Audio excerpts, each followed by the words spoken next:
Good evening, everyone. Well, thank you very much. My name is Fonda Williams. I'm the Deputy Mayor for the wonderful city of Canton, Ohio. I want to officially welcome each and every one of you to the Pro Football Hall of Fame and the 2015 State of the City Address. And I gotta say, you all look very handsome and gorgeous this evening. You're welcome.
Ladies and gentlemen, wow.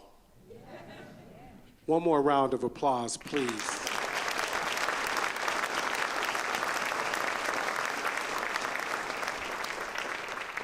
Now, in case you didn't know, Voce is directed by Carol Olson, who is the managing director. They are located at 1001 Market Avenue North in the heart of downtown Canton. The Voices of Canton is celebrating 75 years of song and has been performing opera, operettas, musicals, major works, madrigals, and musical reviews for the public of Greater Canton. Their mission is to celebrate choral arts through performance, using the power of many voices as a catalyst within the community to educate, inspire, and unite us all. Voce means many voices in Italian. They are a very strong 90-voice choir united by one passion, and that is singing. Join me one more time, please.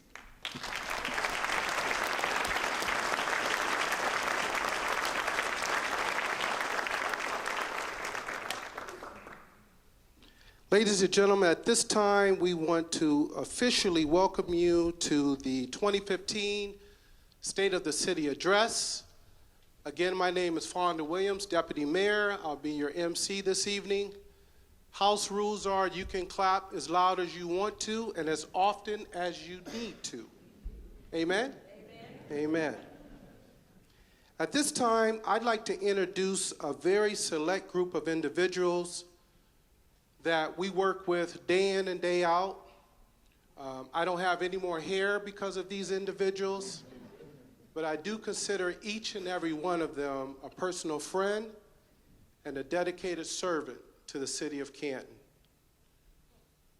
Richard Hart, Councilman at Large. He's in the back there. There are seats up here. I will call you out. Mr. Jim Babcock, Councilman at Large, and my golf buddy. Clerk of Courts, Phil Giavasis.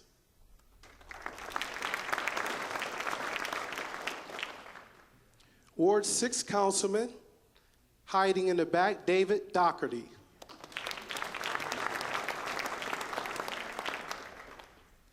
Canton City Treasurer, Mr. Kim Perez.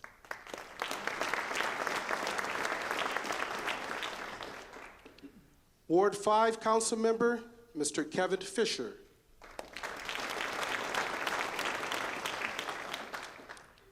Ward 2 Council Member and a great Steeler fan, Thomas West.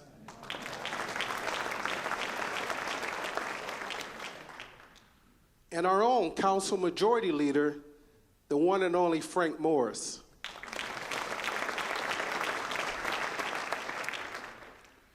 Ward 7 Council Member, who's the tallest of all of them, John Mariel.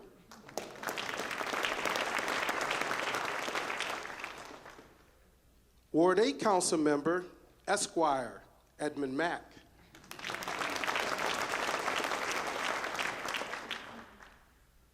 Canton Municipal Court Judge, Kurt Warren.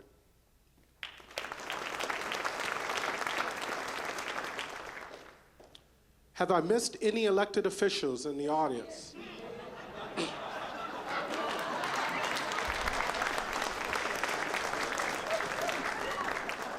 Ladies and gentlemen, I just want you to know we rehearsed that. This is the one and only from the mighty Ward 4, Chris Smith.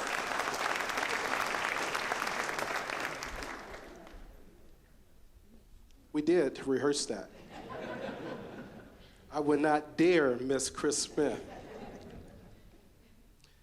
I'd also like to take this time to introduce a few dignitaries that we have in the audience. And I'd like to start with the State of the City sponsors who are so gracious enough to accommodate us this evening with this wonderful, wonderful facility, these great refreshments, and all of you. If you have not met him yet, then you must not live in Canton, Ohio. He's a little man with a big heart. My friend, David Baker.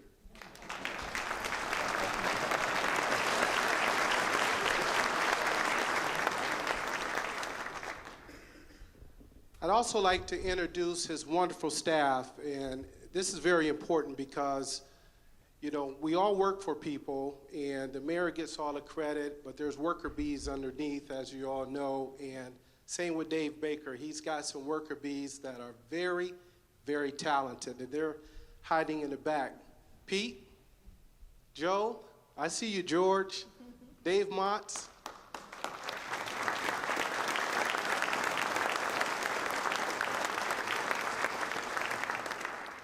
Ladies and gentlemen, these gentlemen are very, very talented. Bill Allen, I'm sorry, I see you back there. And yes, Bill is the money guy, so he's extremely important. That was rehearsed. I'll give you that $20 in the bathroom. Okay. Also, I'd like to recognize this evening 2 more sponsors for this evening. Joe Novak from Alt Care, Jim Harris from Alt Men. And last, and certainly not least, a very dear friend of mine who is also a confidant and a mentor, my very good friend, Denny Sawyer, Chamber of Commerce.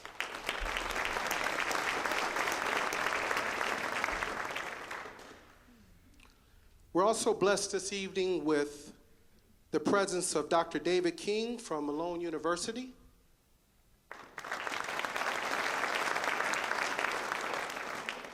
My very, very dear friend, Dr. Para Jones from Stark State College.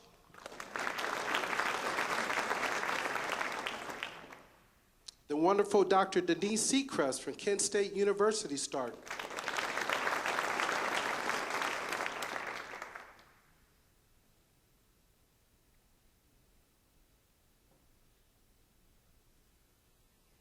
I know I'm missing someone, but I tell you what I like to do since I have the microphone in my hand. Well, each of you, please stand and recognize yourself because you're all looking wonderful this evening. I'm serious. I got the microphone. Stand up.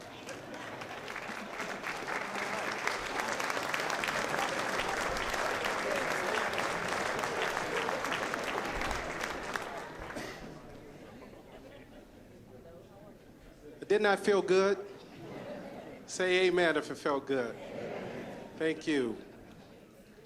At this time, I'd like to present the ROTC Color Guard and Major Decker of Timken High School. Detail, attention. Carry colors. Right face. Forward march.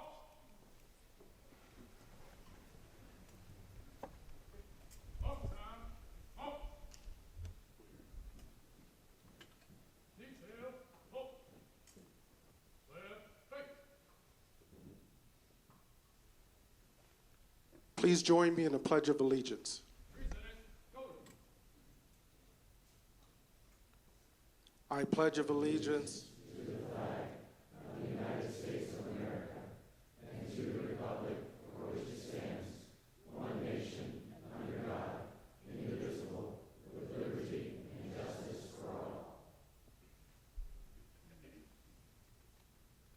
Order, colors.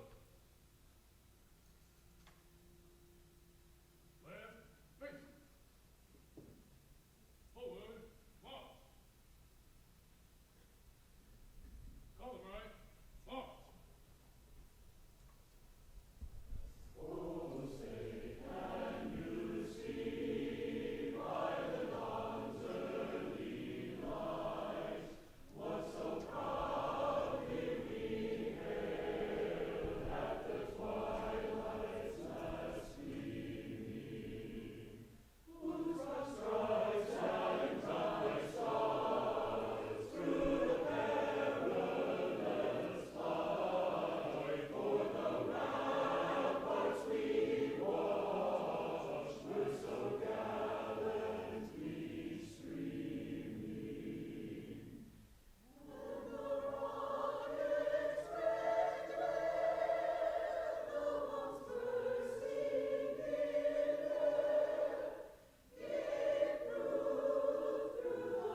Thank you, thank you, thank you. You may all be seated.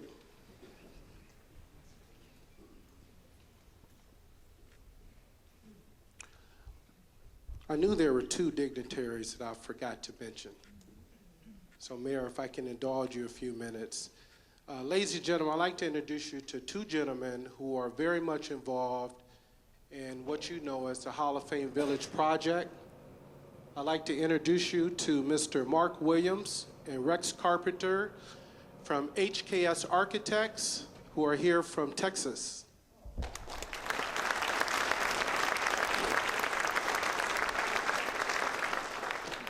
I know some of you have questioned things about the Hall of Fame project, such as, is it real, is it going to happen? These two gentlemen constructed or designed and constructed the Dallas Cowboys Stadium, currently the Minnesota Vikings Stadium, and Lucas Oil Field. And I think I mentioned they came up from Texas. I think I mentioned that. So, now, ladies and gentlemen, so the moment you've been waiting for, I'd like to introduce you to a dear friend of mine, the Honorable Mayor William J. Healy. He was elected in 2007 and is currently serving in his 7th year as mayor of the wonderful city of Canton, Ohio. Before becoming mayor, he served 2 terms in the Ohio House of Representatives. Mayor Healy was also selected as a member of the Ohio delegation for the 2012 Presidential Democratic National Convention and was one of Ohio's electoral votes that re-elected Barack Obama as President of the United States. Mayor Healy focuses most of his time creating new opportunities for economic development and job creation in our wonderful city. A large part of his strategy depends upon cooperation between local governments in the region and an increased emphasis on the development of international trade. Mayor Healy is diligently working to keep jobs in Canton as well as to attract new jobs to our city. In addition to his economic concerns, Mayor Healy's priorities are making Canton safe, improving our neighborhoods, promoting quality education opportunities for every child in this community. Mayor Healy is committed to making Canton a city where people want to live, work, and raise a family. Mayor Healy earned his associate's degree from Kent State University Stark Campus, a bachelor's degree in marketing from Rowan University in New Jersey, and an MBA degree in management from the famous NYU Stern School of Business in New York.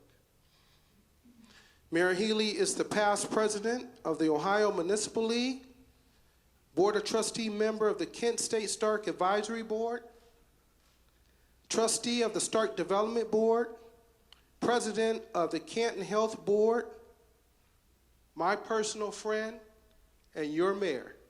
Please join me in welcoming William J. Healy II.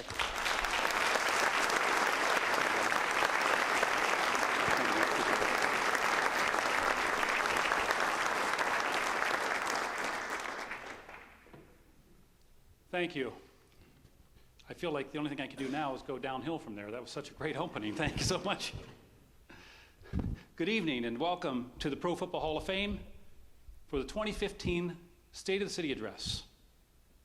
I'd first like to also repeat the thank yous that Fonda made in reference to our sponsors, the Canton Regional Chamber of Commerce, Denny Sonier, Altman and Altcare, represented by Joe Novak and Jim Harris, Huntington Insurance, and COP Management. We certainly appreciate their support for this event. I'd also like to give my personal thanks to David Baker and everybody at the Hall of Fame for being our friends, allowing us to be here today and sharing this event with us. Your dedication is unwavering to the city of Canton, and we appreciate it. I'd like to take this opportunity also to recognize Canton City Council and to thank them for all their hard work, as well as all the other elected officials in the city of Canton. Would all members of the City Council please stand or wave your hand to be recognized? I know you did that once, but please all stand up if you would.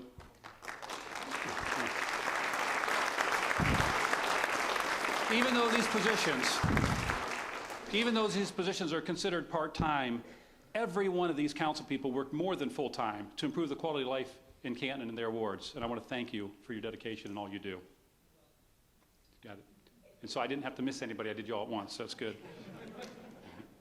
I'd also like to thank the residents, the business owners, and the community leaders of Canton for your continued support and confidence in our administration over these past 7 years.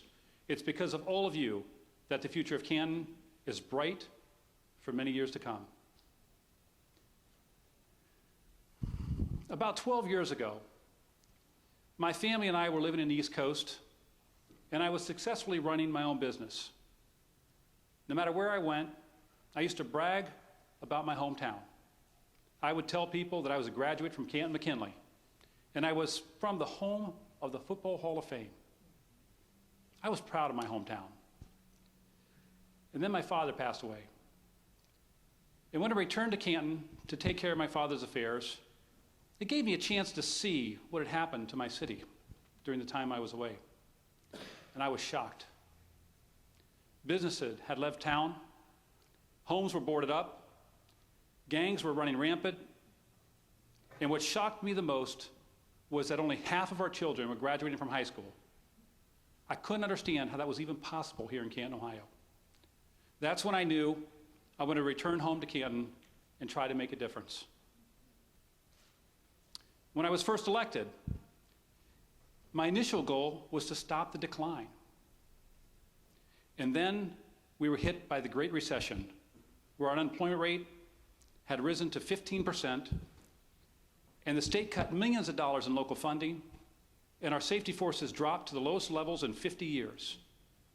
Despite all those challenges, not only were we able to stop the decline, but we also created financial stability. We began moving our city in the right direction, and today, great things are happening in Canton, Ohio.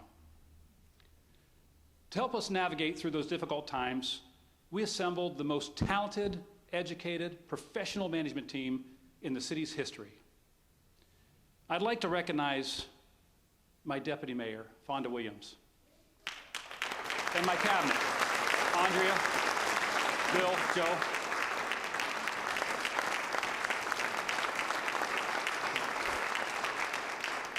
Their professional dedication and leadership to the City of Canton is unwavering. I want to thank them personally for what they do. The city depends on you, and I depend on you. Thank you so much. In the back of the room, we have photos of our entire management team on the boards in the back. Many of you had a chance to look at before you came in. Those are the department heads and key staff people that fall under my authority as mayor. Those 31 individuals have 65 college degrees, professional certifications, or license. This group also has a combined 150 years of management experience and 360 years collectively within the city of Canton. When you hire great people, you should expect great things to happen, and they are because of those folks. Please give a hand for all those people.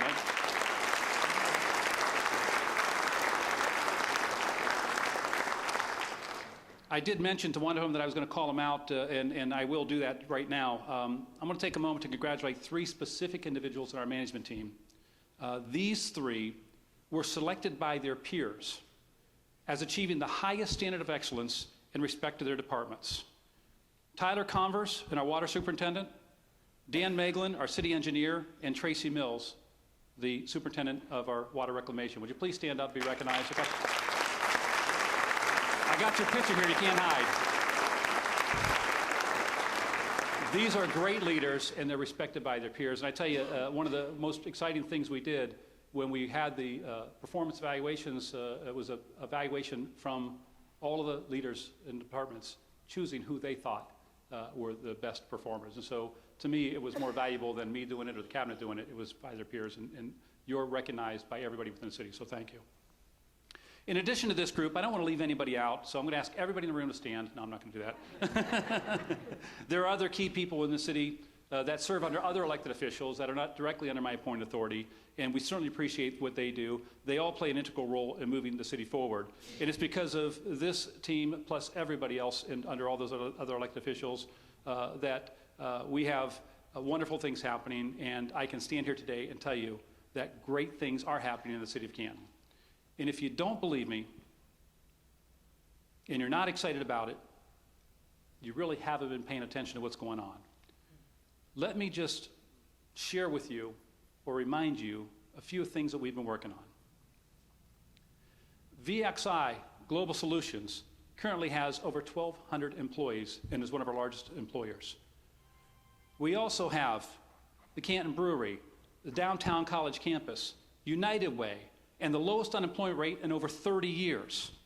We have infrastructure upgrades, the YMCA, First Fridays, and scholarships available to every student within our city limits. We have the Brighter Tomorrow Plan, foreign direct investment, regionalism, families living in the Augusta Hotel for the first time in 40 years. That building was empty. The COPS grants, big concerts like Aerosmith, and evolving Ohio and gas industry. The Zimmerman Symphony Center, a new computer operating system, and we've demolished over 1,000 blighted homes. The Mahoney Road Corridor Project, senior housing developments, new hotels, and hiring more police officers. The Canton Charge, Serve, an evolving enshrinement festival, creating a citywide comprehensive plan. A new stadium, highly sophisticated community policing strategies, the finest winery in the nation, annexations, JEDs, CEDAs, Market Square, spending local tax dollars on local workers, the Mills Industrial Park, consolidated 911 dispatching, and the largest, cleanest, greenest wastewater treatment plant in the entire world. And to top it all off, the Hall of Fame Village project, a project that will be an economic engine for Canton and the region for years to come. The city of Canton has never seen this much activity, this much positive activity, and this is the current state of our city. I'm here to tell you today that it's just the beginning.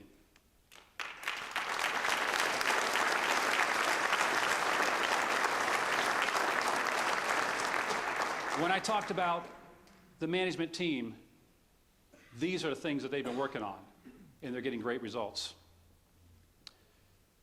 In addition to building an all-pro management team, we've also made fiscal responsibility a top priority.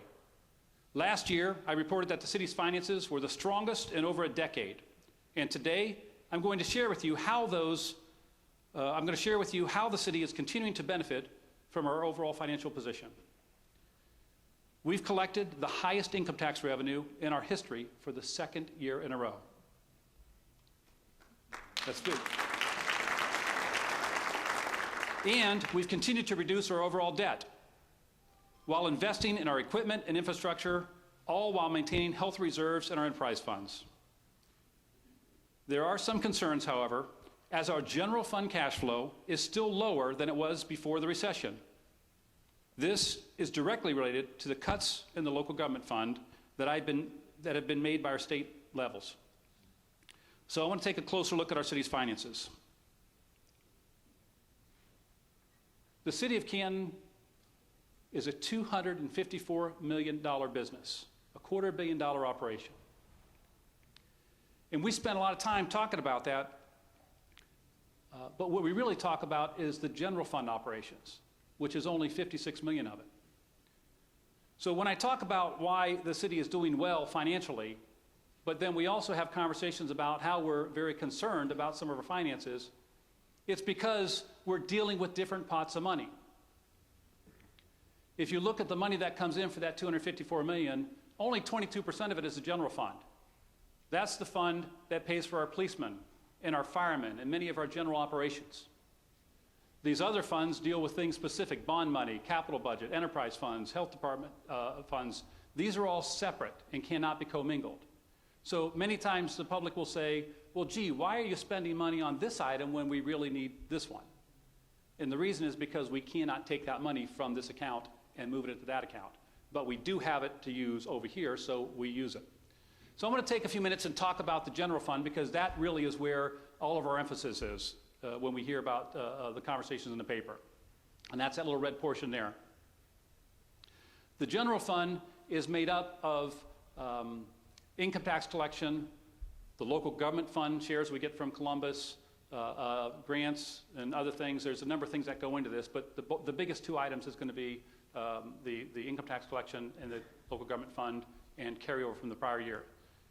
If you look here in 2007, before the recession, the largest income tax or the largest general fund revenue we had was $55 million. That was the most we spent in our history.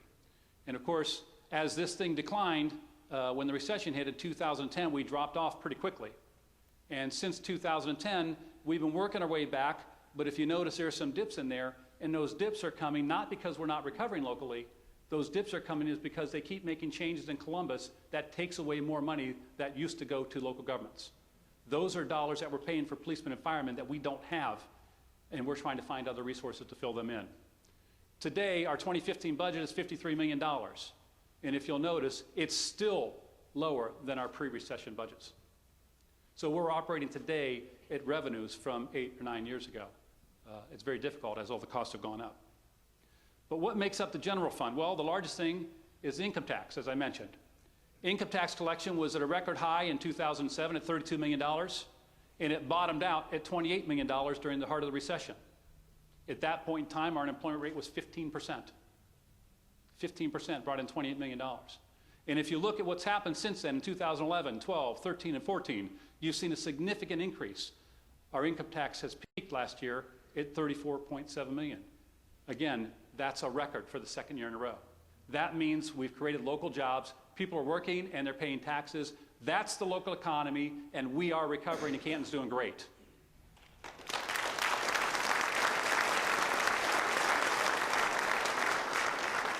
We anticipate that 2015 is going to be near the record. It's going to be about the same as last year. We typically estimate that as somewhere close to the prior year and then wait and see how things unfold. But based on projections, we think it'll be pretty close.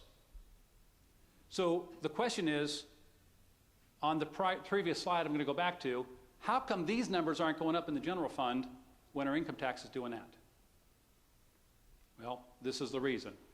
This is the second largest contributor to our general fund, the state funding. This is the impact that state funding has had on us.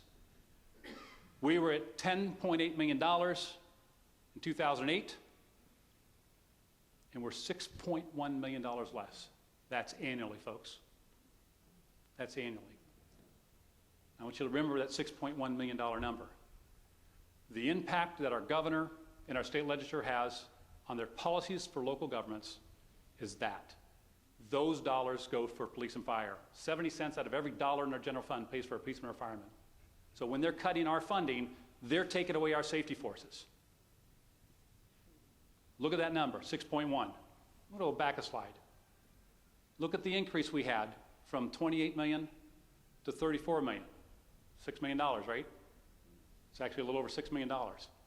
Here's what's interesting. Our local economy has risen by $6.1 million. The state's taken away $6.1 million. You know what that means, folks? That means that the impact on our local government from the state is equal to the worst recession in our history. The impact of the state government is equal to the worst recession in our history in reference to our local government fund. You wonder why Alan Schulman, myself, and others continue to preach about the damages that the state has caused us in our local government fund? That's an amazing statistics. And I've talked to some of our state legislators. You know what they told me? Oh, the impact hasn't affected you guys. You're still going on. You haven't filed bankruptcy. You're still like, you don't seem like you have any problems. Well, yeah, it's because the local economy is doing well, but all that work we've done to increase the local economy is wiped out by the accident in Columbus. So please pay attention to what's going on in Columbus, and when they're talking about legislation and votes. I know this front row does, and we talk about it all the time, but when you hear the newspaper stories and the radio ads and the politicians out there talking about the impact, understand how devastating that really is to us. And this is happening to cities all over Ohio. You want to know the worst part about it? The state of Columbus is sitting on a $2 billion reserve, and they will not restore our local government funds. You guys need to write to your congressmen and your state legislators and your governors and whoever else will listen. So when you combine those together, there's another item that goes into the general fund, and that's the carryover. And this is an area that we've done incredibly well. If you look in the first three categories, we started out with about $3.5 million in our carryover. That's the money that gets moved to the following year that helps you be able to provide the revenue you need to start your year and have a reserve for you to make sure that you can function. When the recession hit in 2008, we used that carryover, and by 2010, we used almost all of it in order to survive the worst of the recession. But every year since, you've seen that grow. 400,000, 1.6, 3.5, 4.1. We were spending less per year than we were taking in, which means we were living within our means, providing the services that we could provide, but making sure that we were financially stable. And when we got it up to 4.1 million last year, 2014, if you notice it dropped a little bit, and we still have a $2.3 million carryover for this year. It dropped because the city council, myself, the community was clamoring that we needed to beef up our safety forces. And so in 2014, we invested in more police and firemen. In fact, if you remember, this time last year, I hired 35 police and firemen, and we paid for it. But the safety in our community is worth it, and it was needed. So when you put all that together, you look at what's happening here. This is the general fund spending. When you take the general fund and the income tax, the government monies that we get, and also with the carryovers, put them all together, it allows us to put our budget together, and this is what we decide what we're going to spend each year. And council and administration work closely together to make sure that we're satisfied that we're putting our money in the right priorities. But if you look here, for 5 years, you've seen that thing drop significantly, and we're starting to build that back up again. And this is allowing us, you see that 2014 number, that increase is specifically because of the increase in police and fire. That was the big increase, and we expect that this year is going to be close. It is slightly down from last year, but the interesting part about this statistic, 55.9 million, that's my budget for 2015. We had almost $58 million 8 years ago. Since then, gasoline has went up, healthcare has went up, labor has went up, everything has gone up, yet I'm working on a budget even smaller than before. And the people of our city, they still need things, they still want things. And they wonder why we're not able to do all the things that need to be done. Well, we're working like a lot of families are. We're working on a budget, and we're living within our budget. I will not put the city in debt. I'm going to spend what we have available and nothing more. And the only way to do that is to increase revenue or increase taxes, or potentially bang on the state legislature, and hopefully they'll restore some funds. That would be helpful too. The pie I showed you of that $250 million spending, this chart over here, the red part of it, that's the enterprise funds. This is, I'm going to group them together. This is the water department, the sewer department, the sanitation department. We put those together as one pie because those are all independent little businesses in the city of Canton, but we're going to group them together because their stuff has to stay independent. But when you're talking about the strength of our city's finances, we have to look at everything. And this is the biggest piece of the puzzle, the enterprise funds. In these funds, we have been able to invest and upgrade and restore and expand these areas. And this shows you here that we've already spent $50 million on these three areas, and the plans are to spend $90 million more, or $140 million total, investing in these departments. And I say that because the infrastructure of our community is so important, to have water, to have sewer, to have sanitation pickup and trucks come by. And, you know, we've had some serious issues in the past. I want to give you an example of sanitation. When I took over, the sanitation department was in disarray. It was $300,000 in debt. They hadn't bought a new truck in 8 years. The lifespan of a truck is 8 years, by the way. And we didn't have any bins or dumpsters. It just really had fallen by the wayside to the point where a long conversation was had of whether we should even be in the business.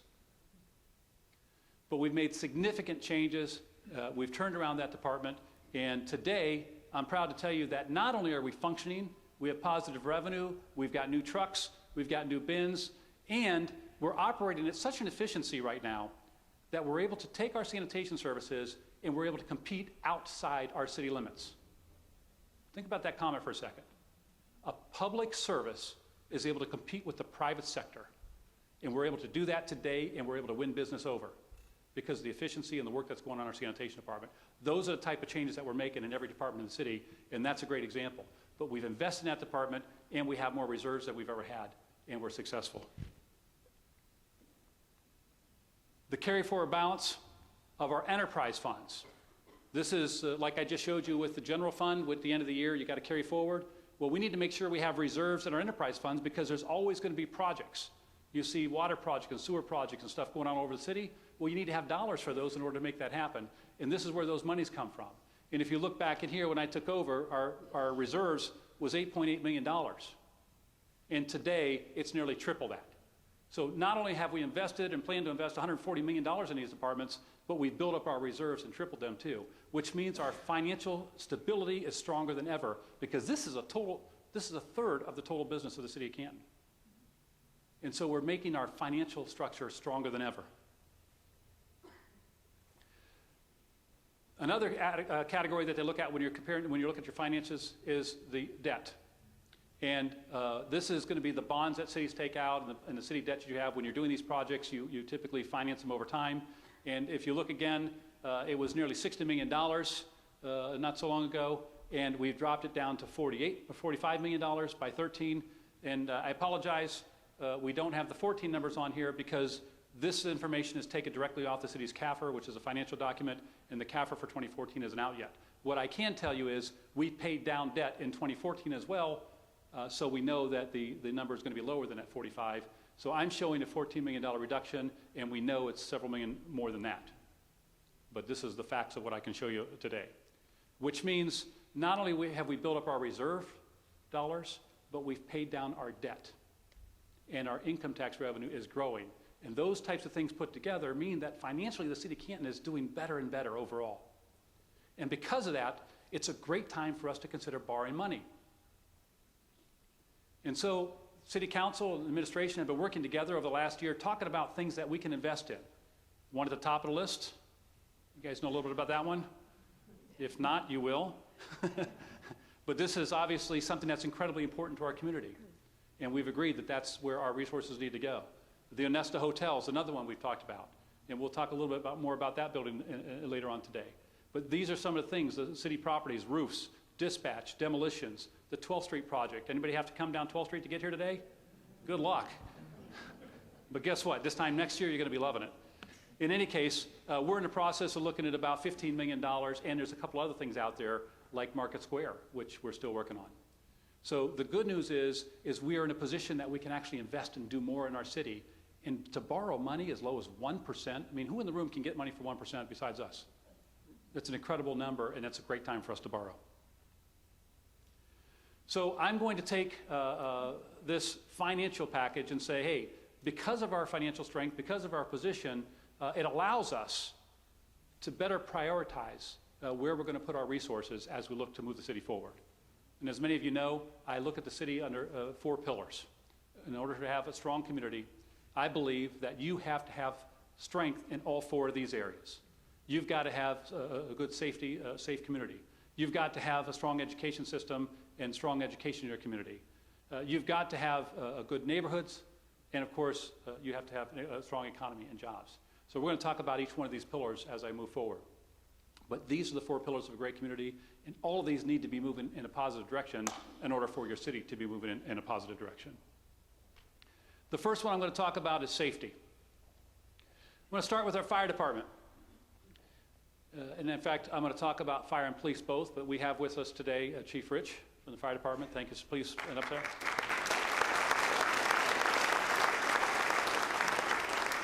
Chief, would you stand up another second here, please? Okay. He's been with us for 33 years. This is his last year. He retires at the end of the year. Chief, thank you so much for all that you've done for the city of Canton. He provided us this information. Tell us about the number of runs that are going on in the fire department. And a lot of times we know that firemen put out fires, right? But look what they really do here in the city of Canton. The number of runs have gone up significantly. And last year they had 15,000 runs that they had, the calls for the fire department. But of those, there was only 214 structural fires, which means they spend the majority of their time doing everything but putting out fires, although they do that too. The reason I say that is because the city of Canton is blessed We have the most talented, highly trained, qualified, skilled heroes in our fire department that work every day for our citizens.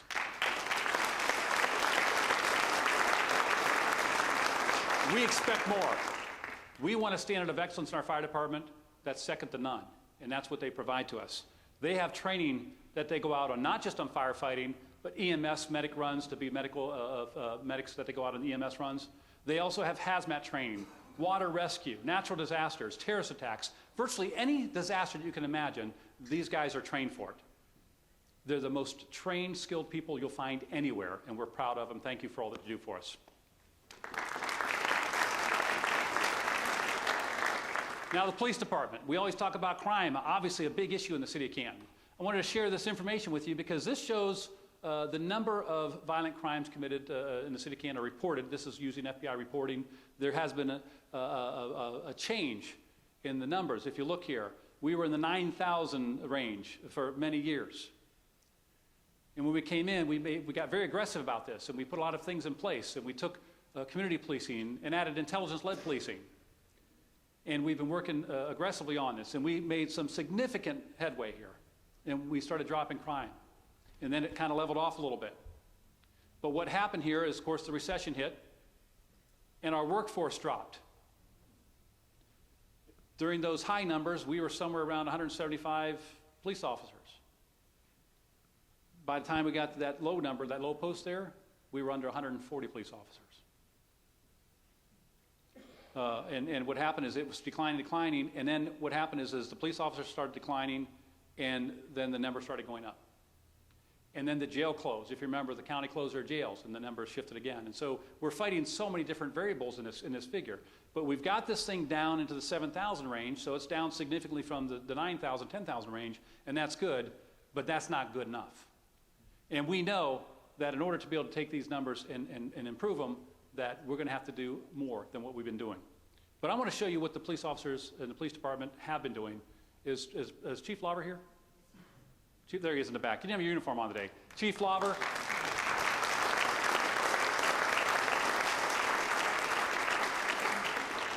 You know, we've seen, with the addition of Chief Lauber came to the police department, we've seen a breath of fresh air, a new way of doing things, new leadership. The leadership under him is younger, more energetic, and it's very, very exciting. When you get to do anything that's involved with the police right now, it's very cool because, again, these guys are true professionals.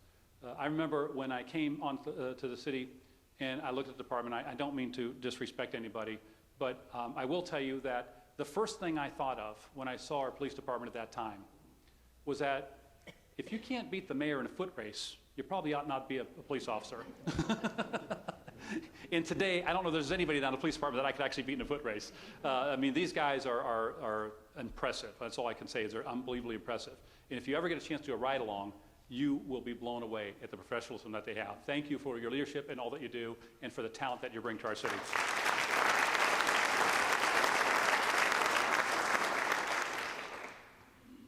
In any case, this is about a 25% drop in crime.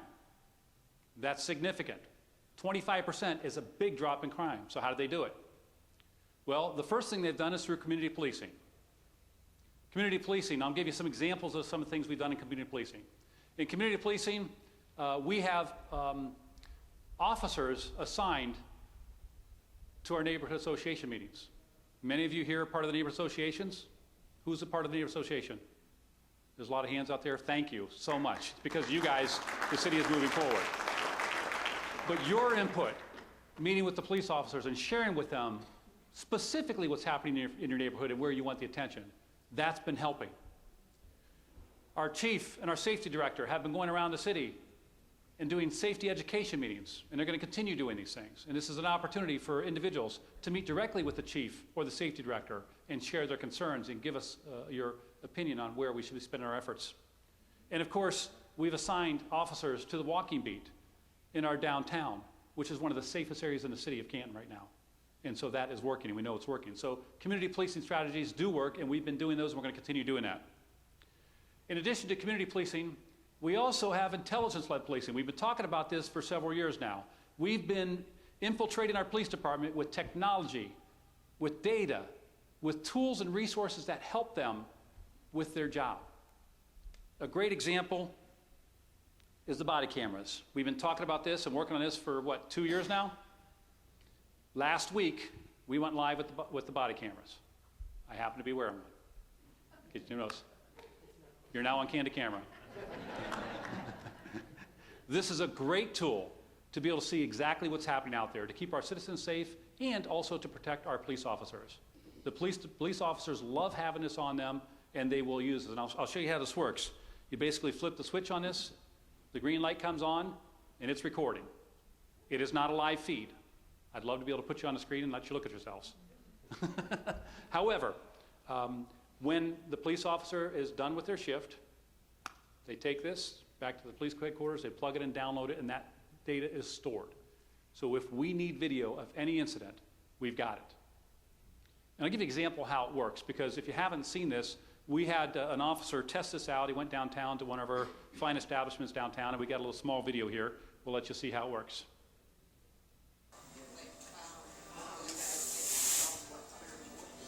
Good morning. How's things going, Kathy? You know what? It's going just fine. We're loving the sunshine. People are coming out. It's awesome. It's awesome. That's Canton. Now, if she'd have said something else, we probably wouldn't have shown that video. Yeah, no. In any case, that's how it works. And so when you have a situation where you need to go into the courtroom and they need to see exactly what happened, this is going to be able to provide sound and visual that you wouldn't have otherwise. And I think it's so important that we have it. And it takes a tremendous amount of time to bring this type of technology and implement it. And again, because we started this nearly 2 years ago, we actually have it today. And I'm very excited about that. Thank you, Bruce Walver, for your efforts on that.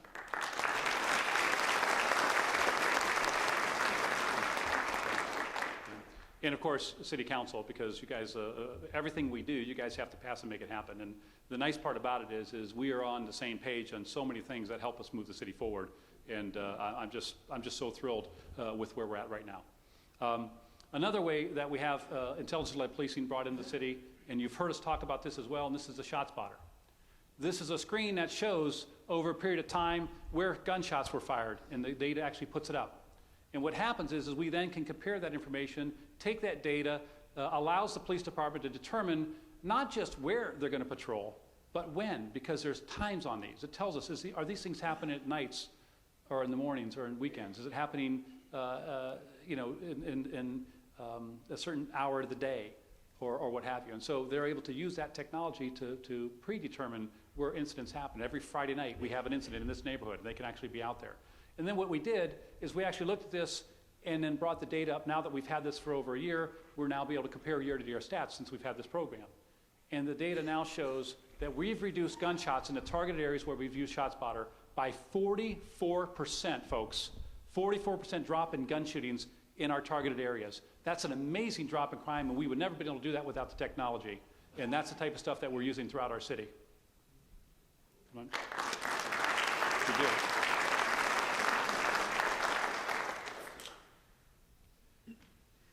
Now I'm going to talk about one of the most dangerous neighborhoods in the city. For decades, the Shorb Summit neighborhood has been one of the most dangerous cities, right? Administrations, police chiefs, councils, we've tried everything over there. We put up a substation. We've tried traditional community policing. We've tried task force, bicycles, you name it. They've done those in those areas. They know the crime's there. They've gone to those areas. They put police cars out there and let them stay overnight. They've done all kinds of things, and yet the crime continued year after year. And you might put a dent in it for a minute, but then it's right back. But folks, I want to tell you something. We are incredibly excited about what's going on right now. In this neighborhood, we've taken community policing, combined it with intelligence-led policing, and combined that with working very, very closely with the neighborhood associations and the people that live in those neighborhoods. And they give us very, very specific information about their homes and their neighborhoods. And by combining all those things together, we created a highly sophisticated community policing strategy that is working. In fact, since we started that in the Shorb neighborhood, crime has been reduced in that neighborhood by 52%.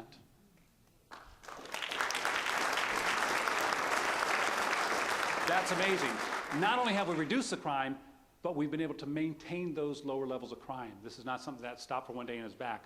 We've lowered the crime in that neighborhood. It's working, and we're going to take this strategy into other areas of the city in targeted neighborhoods to try to customize those strategies and knock down crime very specifically in these worst neighborhoods in the city. So that's a very exciting thing, and again, Chief Lawver, thank you for that. He's been the one instrumental in putting all this together, and him and his team, and it's not just him, he's got a wonderful team of captains and lieutenants and everybody. Thank you for everybody that's associated with the police department.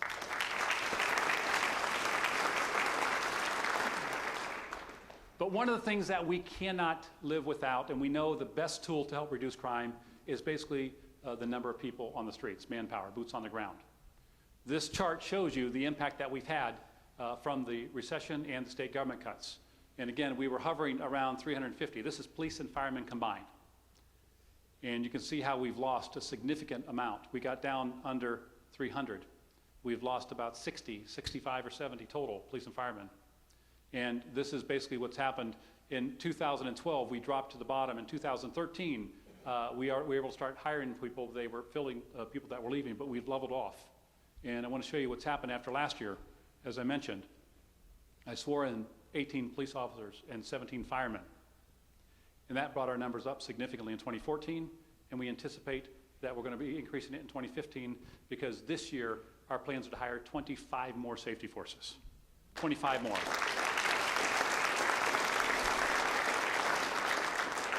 And so this year, 2015, we'll have the highest number of safety forces available since the start of the recession. And that's exciting because no matter what skills or tools or techniques we use, you have to have the manpower to make it work. And again, with the support of council, I thank you for this. This is going to allow us to address that. We know that for many years now, the number one issue that we've had in our community is people want more safety forces. They want more police, they want more fire. And we've done everything in our power to divert every available resource to be able to build up our safety forces. And again, it's a collaboration between council and administration. So thank you. That moves on to education, the second pillar. This one is quite interesting because there's a lot of changes going on in our education system right now, particularly with our Canton City schools.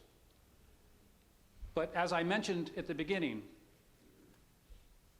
that we were graduating barely half of our students in 2003, 2004 report card in Canton City schools. Think about that for a second. Half the kids were not graduating high school. It just blew my mind. And so I put that up there because I want to let you know where we were and where we are today. And could you imagine the differences of where we are? This is where we are today. Canton City Schools has been working incredibly hard through several administrations, and they've been making major inroads on it. And most recently, Superintendent Adrian Allison has initiated the Brighter Tomorrow Plan. This is a three-phase plan, and it's designed to promote continuous improvement, to adapt the needs of students, and to personalize learning based off students' strengths. It also restructured and realigned the school buildings. 2 years ago, they restructured the middle schools. Last year, they restructured the grade schools. And this year, they, of course, are restructuring the high schools. It's got a lot of conversation about the high school changes. Fonda, will you stand up? No, that's all I'm going to say about that. No, the reality is these are changes that are helping make positive movement in the performance of our school system, and we're seeing the results. The graduation rate last year for Canton McKinley was 84%, and at Timken, 81%. Remember, it wasn't that long ago, it was at 52. That's an incredible improvement.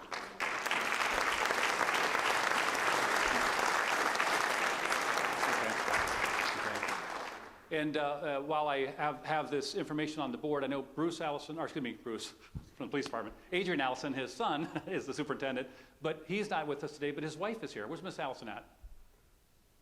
There she is. Thank you so much. She's also with Canton City Schools, but thank you. Please pass along our gratitude to your husband. When you combine these graduation rates with Glen Oak, which covers a big portion of our city as well, we're graduating nearly 90% of the students in our city. That's well above the state average. But once they graduate, we want to help those kids get into college. And about 5 years ago, we introduced a program called the Mayor's Scholarship Program. I was able to partner with 5 colleges and universities when we started this program. Malone, Walsh, Mount Union, Kent State Stark, and Pepperdine. Don't ask me how Pepperdine got in, it's a long story. In any case, we went to our communities and our schools and said, hey, if you kids stay in school and graduate, we can guarantee you money to go to college. And we started that program. And since then, the program grew. And we've added National College, Miami University, the University of Akron, Bowling Green State University, Brown Mackie, Ohio Technical College, and Stark State College. And so we're giving our kids even more choices of guaranteed money. But I'm proud to tell you that this past year we added 2 more schools. We added Youngstown State and Texas Southern University.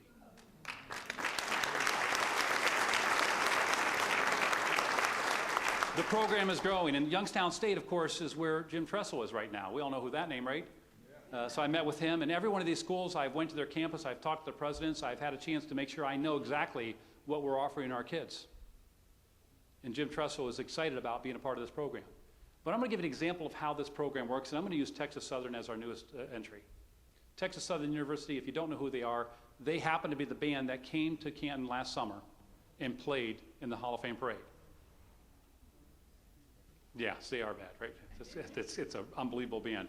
This school is fantastic. They're in Houston, Texas.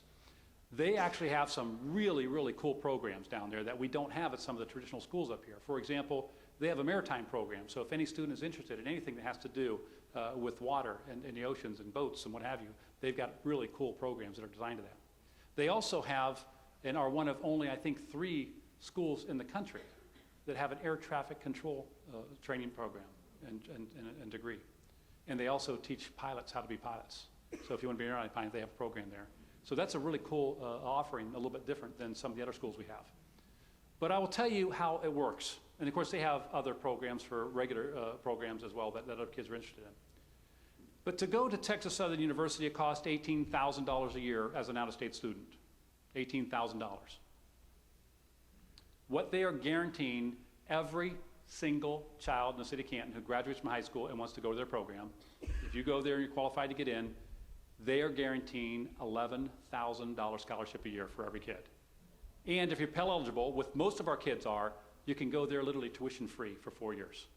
That's the program that's on the table for every student that graduates from our schools here in Canton, Ohio.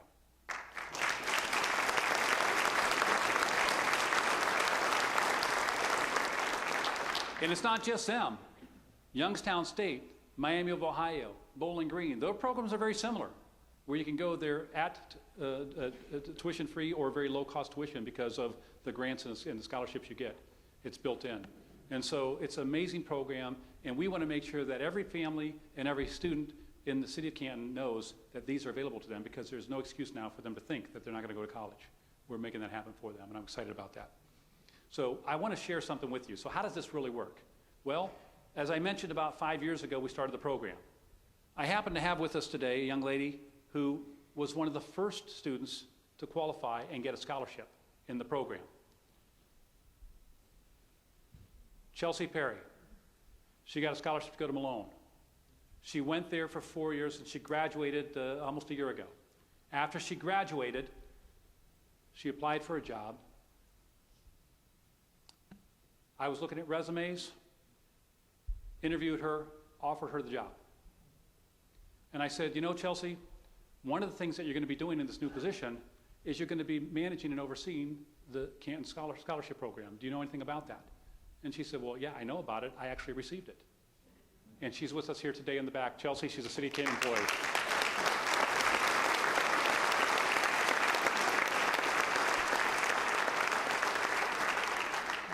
So of all the things that we've been working on, this program is one of the things I'm most proud of, because I think education is the great equalizer. If we allow our kids to get educated, they can be anything they want to be in life.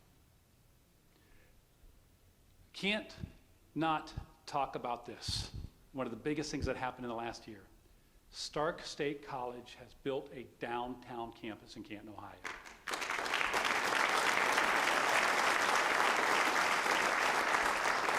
Dr. Perry Jones was recognized earlier. Thank you so much for your commitment. Not only are they a partner in the scholarship program, but they've invested in our downtown. And currently, there's 400 kids enrolled, maybe more than 400. I mean, this is the first semester that they've been open, and hundreds of kids are there. And their anticipation is that they're going to get thousands of kids as they grow this campus, maybe as much as 10,000. That's their plans. I like that too. But could you imagine an active downtown campus in Canton, Ohio? So as we continue to get stronger and move forward, we have people that believe in Canton and are invested in Canton, and Stark State is one of them. Thank you for that. This is exciting because it helps generate other economic activities as well as educate our kids. The next pillar is neighborhoods. Very, very important to have strong neighborhoods. And as you know, we've had a lot of issues in many of our neighborhoods. But we have some great neighborhoods. We have some that are beautiful and strong, and we have some others that are struggling. And we're trying to make sure that we do what we can for everybody to make sure that people have wonderful places to live and call home. I got access to a beautiful picture that just was released last week at a neighborhood association, and I'll share it with you because it's a marketing piece for one of our neighborhoods that has a lot of pride in history, the historic Ridgewood. This is the new marketing piece. Doesn't that look like someplace you might want to live? This is what they put together, and this is the work that neighborhood associations do. And again, I go back to neighborhood associations because they're so critical to our community. The people that are involved and take pride and ownership of their community are the ones that are going to allow us to move Canton forward. They're the ones that make a difference. They're the one who gives us hope, and I can't thank those involved in neighborhood associations enough. It's so critical, and we want to do whatever we can to help support you. And this is something that I'm really excited about. But again, neighborhoods all over the city, many of them don't look like this, and they need help, and we're here to help, and that's what the councilmen do. We're out there fighting every day to do what we can to make every neighborhood better. Comprehensive plan. If there's one thing that I can do for the neighborhoods and for the whole city that will leave its mark for many years to come, it's a comprehensive plan. This is something that we have not had since 1960, but what it is, it's a blueprint for our future. It's a vision for every neighborhood in reference to where we want to be, where we want to go. And it allows not just the administration, but all of our council members, all of our neighborhood folks, and every leader out there, an understanding of what is expected and what is desired. And it gives us hope for a future. That's what this plan is going to do. Folks, it's not my plan. I'm not creating this thing, you are. This plan is being designed and created from all these different groups: neighborhood leaders, business leaders, education leaders, religious leaders, community service leaders, political leaders, seniors, youth, and anybody else who's taken the time to come out to these numerous meetings we've had and sharing with you what our desires and goals are. And this plan is getting very close. I think by early summer we will be able to introduce that to the public, and at that point in time we will then be able to take that blueprint and hand it to council, hand it to administration, and make sure you all have a copy of it. And then as we make decisions and set our priorities in the future, our priorities will be using this as our template in how we spend our money in the future. So this is very exciting. We're excited about it.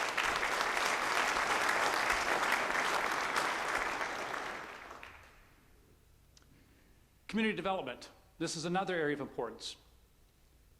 We've spent over $20 million since I've taken office addressing community and housing needs. And I'll share with you just this past year where we spent some of those dollars. We spent money with the ex-Newsboys, the YMCA, and First Tee for programs for our youth. We spent money with Hammer and Nails and Habitat for Humanity and Building Together for housing projects for seniors and veterans and those in need in our community. These are the types of programs that we invest in that are important to our future. But let me show you what we've done here. This map, and we've got a full one out back. You have a chance to go look at it up close. But this particular map here shows you a lot of the work we've done in housing demolitions. It's kind of hard to see, but all those little dots you see floating around up there, those little dots there, each one of those dots represents a house that we've torn down, a blighted piece of property that's been an eyesore in our community, that's been infested with crime, animals, high grass, whatever. It's tearing down our city when that thing sits there. And we've torn down over 1,000 blighted properties, and we've been able to obtain grants and funding to tear down 250 more here in the next 2 years. That is probably one of the most impactful things you can do in a neighborhood where you've got a blighted piece of property. We've also spent over $21 million repairing and replacing over 80 miles of roads and bridges. You probably drove over a pothole or two coming in today, didn't you? I know nobody believes that number. But the fact of the matter is we have some 800 miles of roads. So the 80 miles of roads is a lot of roads that we've repaired. And yet in this weather and this conditions, because the city had gotten so far behind, decades of underspending in our roads, we're now paying the price. And we're doing everything we can to build those back up. Now, I can tell you that a lot of that money that we're spending on those roads didn't come from our pockets. Those came from state grants and federal grants, stimulus dollars, and so on. And that's what we've already spent. The Mahoney Road Corridor project is more than that in itself, almost twice as much as that. So there's a lot of money being put into our roads right now. Let me show you what we spent on infrastructure. Since I've been here, $325 million has been spent in our infrastructure. Remember I told you our annual fund is about $50 million a year, general fund? We spent $325 million in our infrastructure. This is water plants, sewer plants, roads, bridges. You see the streetscapes, paving, parks and recreation, storm sewers, and of course, treatment plants and water plants. And you may say, well, gee, why didn't you spend that money on police officers? Or why didn't you spend that money on filling a pothole or doing something else? Because we go out and get grant money. Where's Dan Meglin? Dan, stand up, Dan. I got to say this. This guy here has been an absolute genius in finding money for the city of Canton.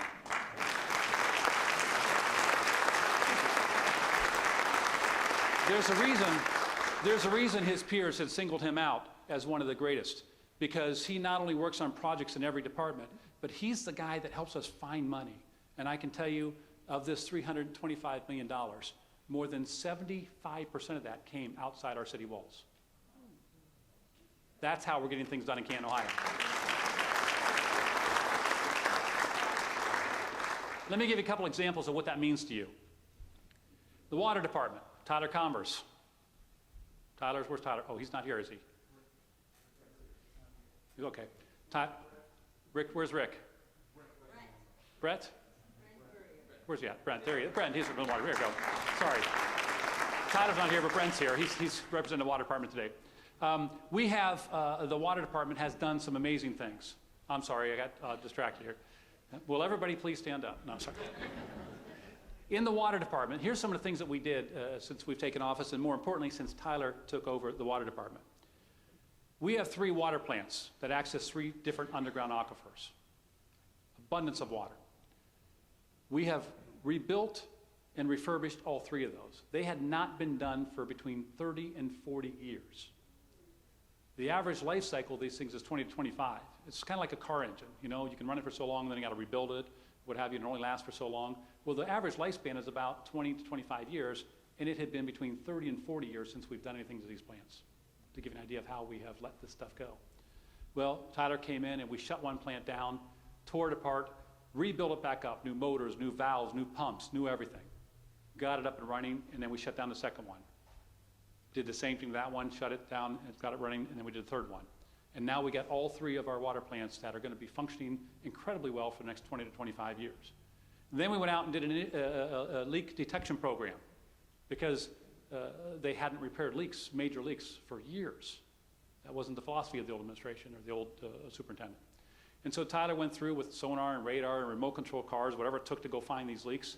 And we found about 125 major leaks in our system throughout the city. And they had to go in and dig down in the ground, fix it up, put it back in, put the valves in, whatever, and build the road back up and patch it back up. They measured the water before, and they measured the water after they fixed these leaks. And they stopped the outflow of nearly 5 million gallons a day of water that was going through the cracks. The city of Alliance uses 3 million gallons a day. That's a staggering number. And think about this. We treated that water before it went into the pipes, and we were saving about $300,000 a year in chemicals that we don't have to treat that water that was going through the cracks anymore. So we're being more efficient. And we have an abundant water supply, which is allowing us to take our water into other areas, like we're taking water up to Hartville and Lake Township now and supplying them. And we can compete on the open market for water supply at an unbelievably, ridiculously low price. The cost of water in the city of Canton is so low. It's so low that when we sell it outside the city limits, we take 2.5 or 3 times the current price that you pay inside the city. And that's still cheaper than any competing water supply around us. You cannot find a larger water supply at a lower cost anywhere in the country. And that's going to be that way for the next 20 to 25 years because of what they're doing in that department. That's how it benefits every citizen in the city. Yeah, we do it.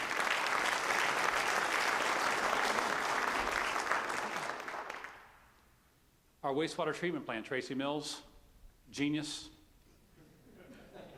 It's true. He challenges me every time. I challenge him, he always proves me wrong. No, actually, Tracy was instrumental in bringing the new plant, the new technology that we're using to upgrade our wastewater treatment plant. It's a membrane technology. And this technology, we started on this plant my first year. It's been 7 years we've been working on this. 7 years, folks. And it'll be about another 2 years before we get to cut the ribbon on this plant. It's somewhere between a 9 and 10 year project. But I can tell you that the work that he's done on this thing and the technology we're bringing in, that when we cut that ribbon in 2 years from now, we will have the largest, cleanest, greenest wastewater treatment facility in the entire world. That's excellence.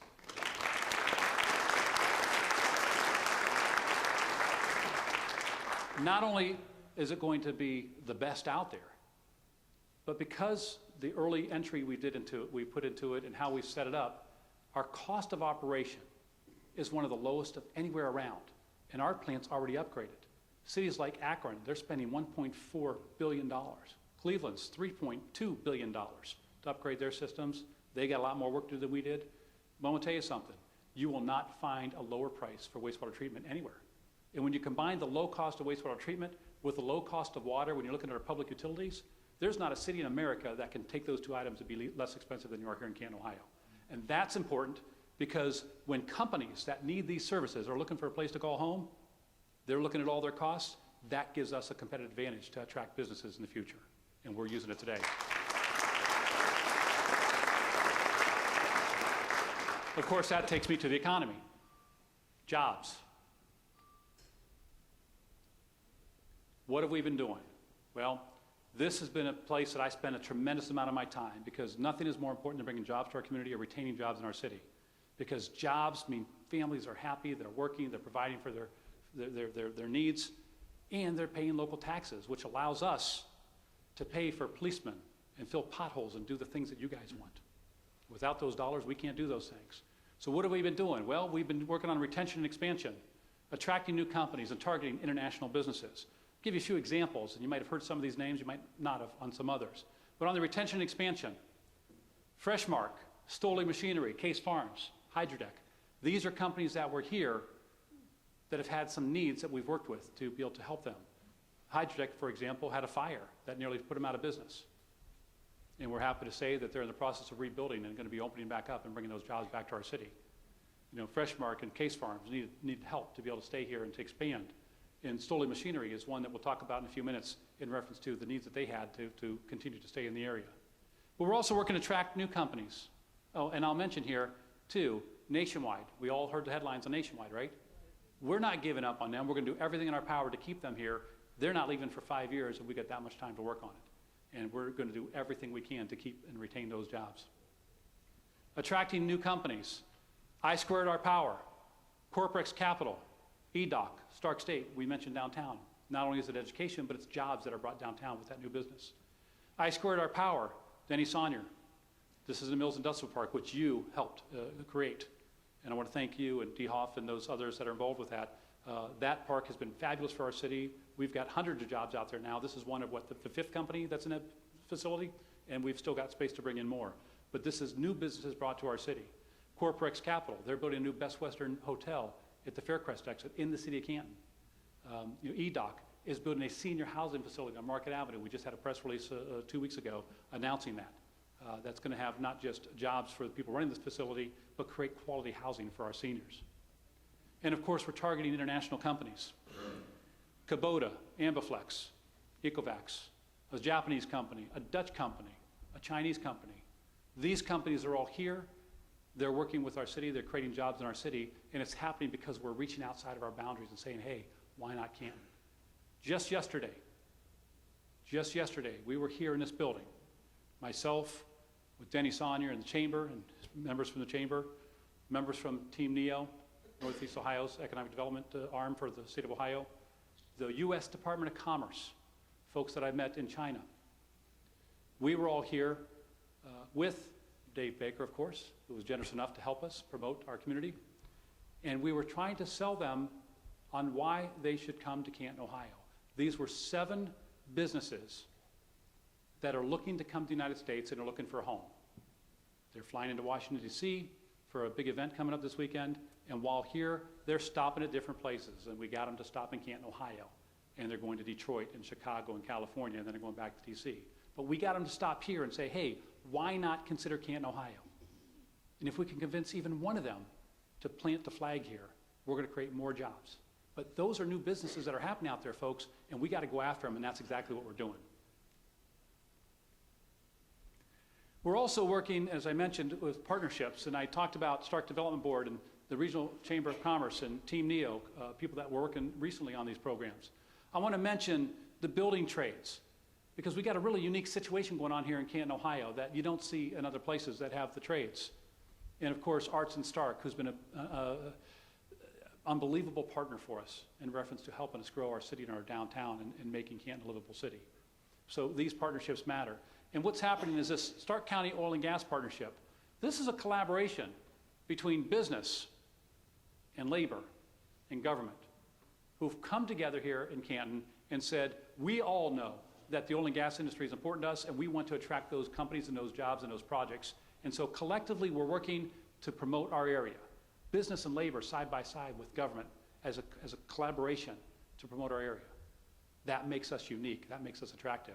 And because of that, we've brought in dozens of new companies that are directly related to the oil and gas industry that's helping create jobs in our community. We also have partnerships surrounding our city borders with Jackson Township, Plain Township, Canton Township, and Perry. I mentioned Astoli earlier.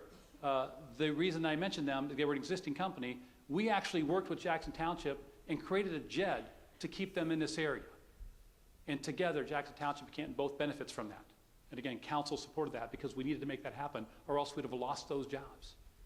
And so working with JEDs and CEDAs and partnerships that we have with these surrounding areas, many times when I'm talking to these companies, they say, hey, I need a piece of land, or I need a building, and that land or that building isn't available in the city of Canton. But I know where one is in Jackson Township or in Plain Township or in Perry. And I can take that company and say, hey, don't leave my city. I've got something for you. And I knock on their door and say, hey, let's work together because we can bring this company here, and it creates jobs and opportunity for a whole region. And that regional approach is what's really helping, not just Canton, but all of Stark County. We're working on these projects. We're dealing with the YMCA. It's back downtown. They were gone for years. They are back downtown. United Way is back downtown. Stark State has a downtown campus. We got a brewery company downtown, folks. Unbelievable. I mean, how cool is that? You know, we've got this Market Square project that's in the very early stages, but again, it's about hope for the future. And of course, the Anesta Hotel. This building sat empty for 40 years, and today, not only are people living in there, families are living in there, but if you have interest in moving into that facility, you better hurry because there's only 2 units left. 2 units left.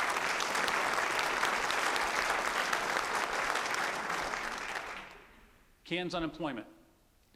The biggest measurement that we can have is talking about our unemployment rate. And of course, people say, yeah, well, sometimes it goes down because folks stop looking. Well, I can tell you for a fact, this chart reflects reality. Because when you look at the one end, January 10th, unemployment was at 15%. Remember I showed you our income tax collected was at an all-time low? Not an all-time low, but a low during this period of the recession. And I showed you how we now have an all-time high in income tax collection as the unemployment rate has dropped. In November of 2014, when that report came out, the city of Canton's unemployment rate was at 5.1%. That's a 30-year low, folks. It's the lowest number in 30 years. Great things are happening in Canton. Great things are happening in Canton, and that's a big, big part of it when people are working. But you guys probably want to hear about this. I know the meeting's been long, And if anybody wants to leave now, you're more than welcome to. But this is the finale, so you're welcome to stay. In any case, a few years ago, a year and a half ago, Denny Sonyer, Denny, please stand. Please stand.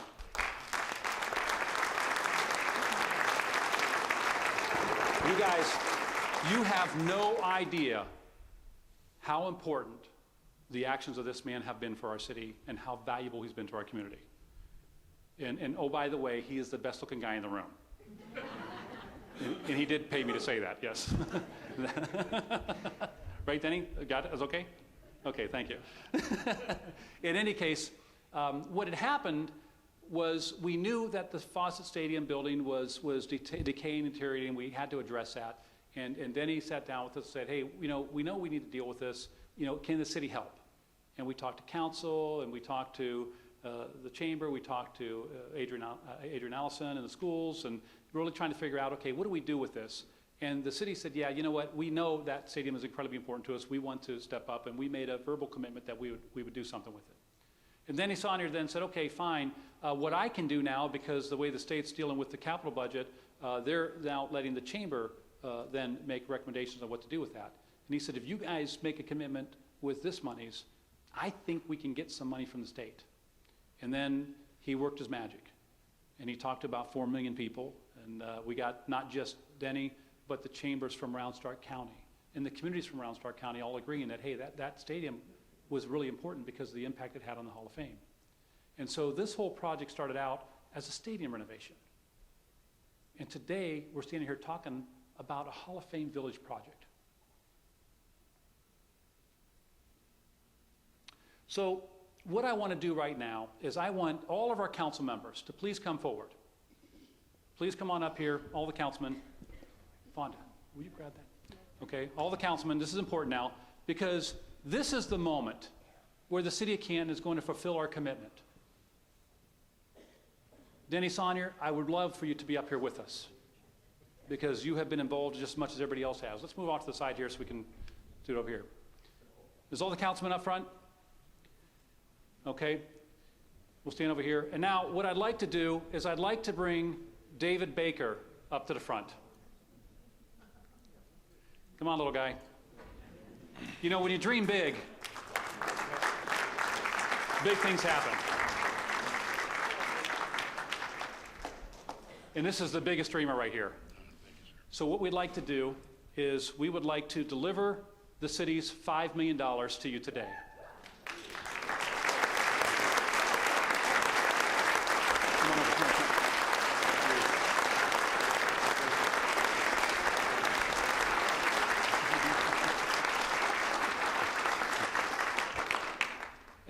And again, this is what we committed well over a year ago, and today it's a reality. And so, David, what I'd like for you to do is, if you would mind, take a few moments to tell us how this thing went from Fawcett Stadium project to the Village project. Thank you, Mr. Mayor. And we're ready to click. Absolutely, thank you. So just click once. Thank you. And thank all of you. I'm going to give this to Bill Allen, who's our CFO. It is a big check.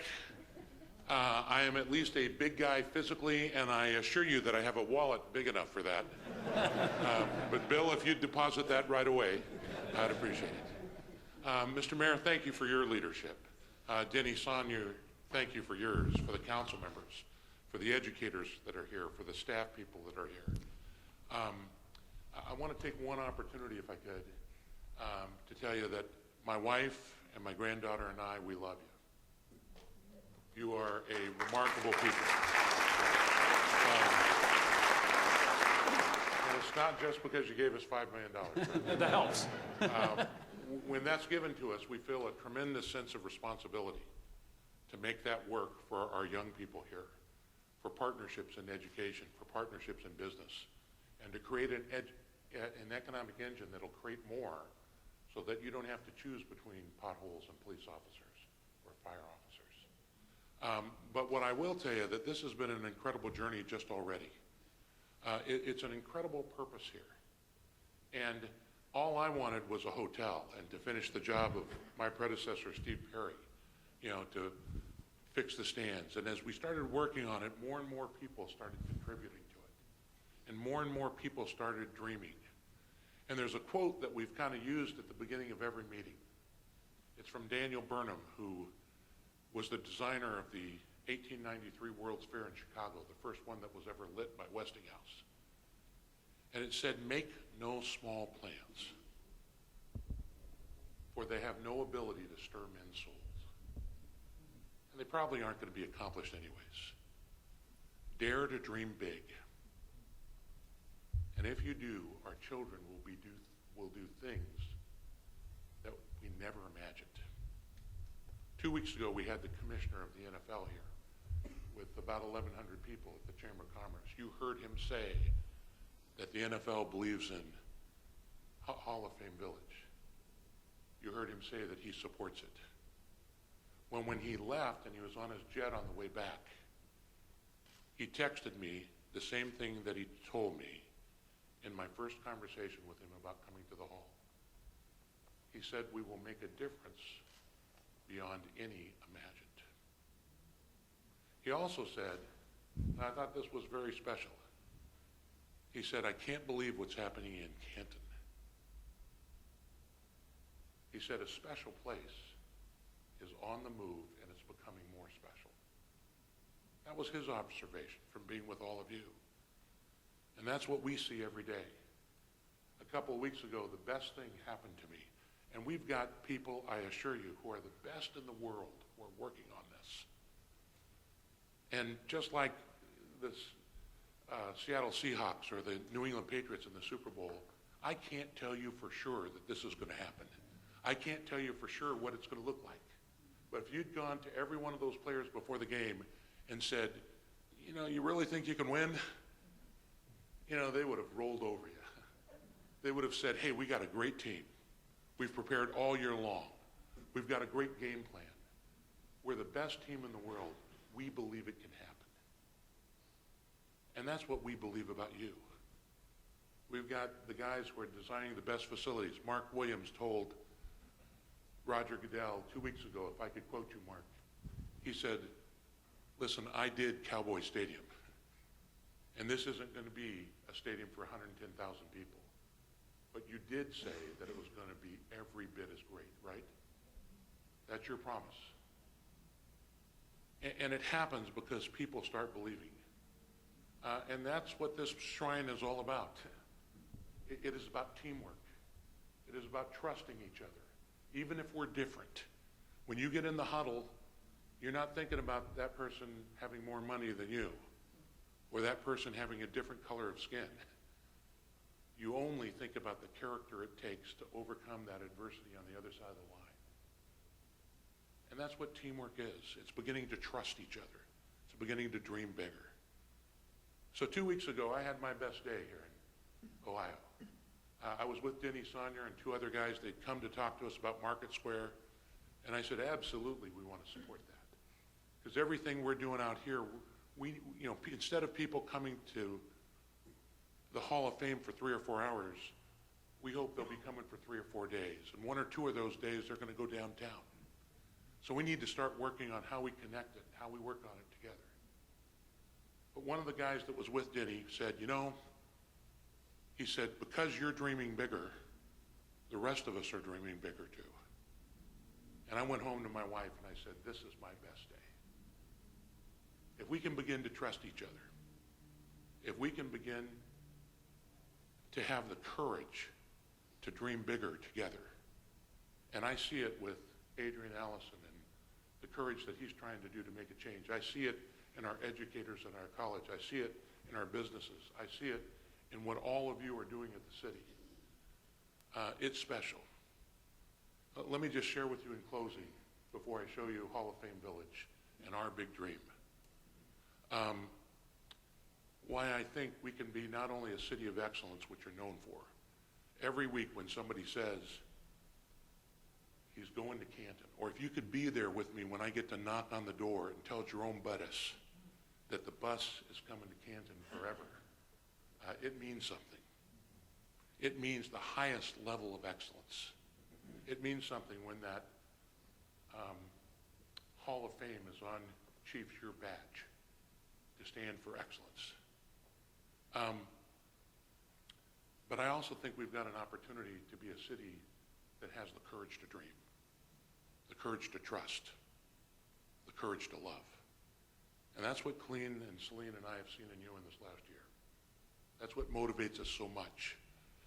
You know, here at the Hall of Fame, you're very familiar with the icons that we give the 295 Hall of Famers that are the best of all time. They get the gold jacket at the Gold Jacket Dinner, which is one of 11 national broadcasts that we have from this city, and no other city has that. The next day, they unveil their bust that'll last 40,000 years here. We give them their ring in front of their stadium, in front of their fans, and it is a remarkable event. I wish you could be there with me when that happens. But we also give them one other icon that isn't in the newspaper, and it's not in front of other people. And it is this. It's a medallion that goes on their tombstone when they die. It has the symbol of the Pro Football Hall of Fame, just like on your badge. It says Pro Football Hall of Fame, Canton, Ohio, forever. Forever.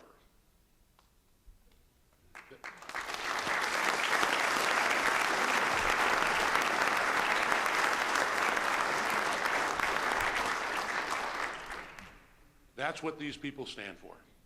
So we are very thankful. We're dreaming big. We are honored to be in the locker room with you. We will block for every one of your groups, not just football, but for education and the arts, for business, for all of you, because we're all a team together. Can you imagine? Can you imagine? Can you imagine what's coming our way? What's going to be here 5 years from now? Thank you.